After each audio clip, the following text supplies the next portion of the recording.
राज्य महोत्सव की तैयारी में एक ऐसी घटना दब गई जिसे सब ने तो देखा, सब ने तो सुना और सभी ने दुख व्यक्त किया, श्रद्धांजलि अर्पित भी किए, मौन धारण भी रखा गया, परिजनों और परिवार वालों को शक्ति प्रदान करने के लिए भी शांति नमन किया गया।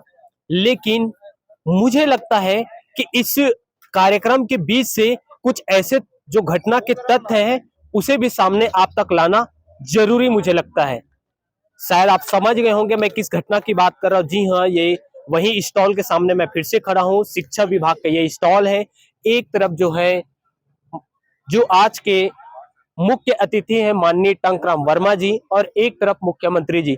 इन्हीं वो दो तस्वीर बैनर है जिसे वो शिक्षक बहुत ही भावना के साथ और बहुत ही उत्साह के साथ स्टॉल के रूप में उसे लगा रहे थे, और लगाने के बाद उनकी करंट में आने के बाद चपेट आ गई, करंट बिजली की चपेट में आने के बाद उनकी मौत हो गई।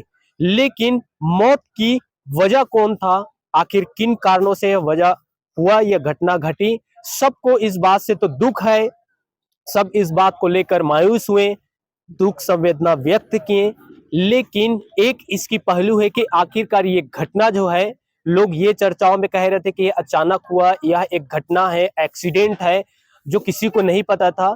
हम भी इस बात को मानते हैं कि कोई व्यक्ति इस तरीके से घटना हुआ एक एक्सीडेंट के रूप में, लेकिन इस एक्सीडेंट को न्योता किसने दिया, आखिर इस एक्सीडेंट या दुर्घटना की वजह कौन है, ये सबसे बड़ा सवाल है। सबसे बड़ा सवाल यही है कि आखिर किन कारणों से ये घटना घटा। और आपको साफ मैं अब बता दूं कि साफ तौर पे आप देख सकते हैं यहाँ पे पूरी तरीके से तार का वायरिंग किया गया है, और इसी में ये तार की जो वायरिंग है इसमें इलेक्ट्रिक या बिजली प्रवाहित है, और इसको आप साफ तौर पे देख सकते हैं कितना नीचा रखा है। और ये एक तो लोहे के एंगल है, और इसी एंगल में इसे ऐसे ही छोड़ दिया गया। और जहां बताने वाले तो यहाँ पे जो मौजूद थे, जिन्होंने देखा प्रत्यक्ष रूप से, उन्होंने साफ तौर पे बताया कि जो करंट था, बिजली का जो चपेट में आया, उसका वो जगह पूरी तरीके से छिला हुआ था, और उसे भी किसी भी प्रकार का बंद नहीं किया गया, फिर टेप नहीं लगाया गया था, जिसकी वजह से घटना घटी। लेकिन आखिर इस काम को किस विभाग ने किया, ये सबसे बड़ा सवाल। और उस विभाग की देखिए कितनी बड़ी लापरवाही कि आज वही इस जगह पे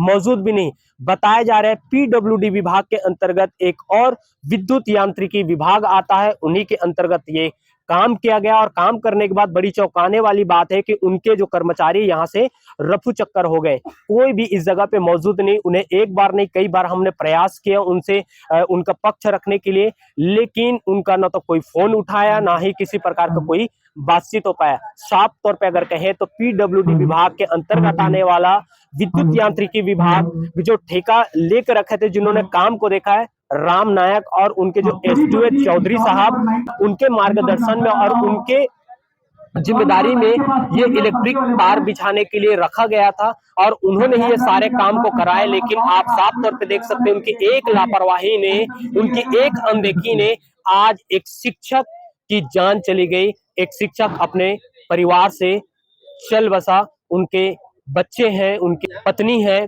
और आप साफ तौर पे देख सकते हैं रोता बिलखता वो शिक्षक इस दुनिया से चला गया, सिर्फ एक लापरवाही की वजह से। देखना यह होगा कि इस लापरवाही में आखिर उस विभाग पे क्या कदम उठाती है। हालांकि यह राज्य महोत्सव के दिन है, इसीलिए यह पूरी तरीके से कार्यक्रम में सब व्यस्त रहे, और व्यस्त रहने के बाद इतनी बड़ी लापरवाही की घटना वो दब कर रह गई। समाचार आपको अच्छे लगे तो चैनल को लाइक सब्सक्राइब करें। धन्यवाद।